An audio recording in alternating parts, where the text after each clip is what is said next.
سنو گم کبوتر تمہیں زیب دیتا ہے کیوں کر، خیالوں کی تہ میں یوں ہی مدتوں پھڑپھڑانا۔ کبھی آندھیوں سے پچھڑتے ہوئے منظروں میں اتر کر تمہیں یاد آتا ہے اپنا پرانا ٹھکانہ۔ گرفتار دالان میں روشنی اور اندھیرے کی لمبی سبک تیلیوں سے ترشتا ہوا پھول پتوں بھرا پرفضا آشیانہ، یا ان تیلیوں سے پرے صبح کی روشنی میں فرشتوں کے چہرے۔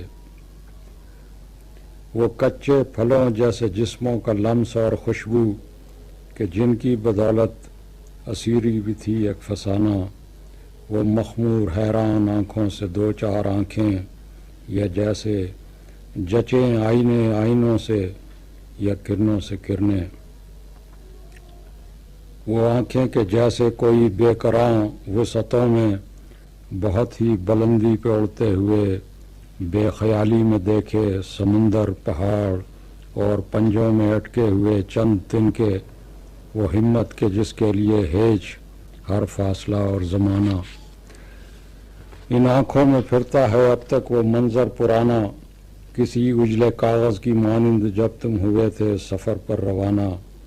پروں کی سکت اور دعاؤں سے آگے سرے راہ ہر سو، وہ خالی بلند آسماں جس میں کوئی صدا تھی نہ سایہ۔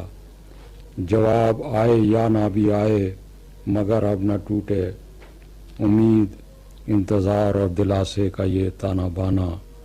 تمہیں یاد رکھنے کا کوئی تو ہوگا بہانہ، سدا لہلہاتے ہوئے ظلم کا بے ثمر شاخسانہ۔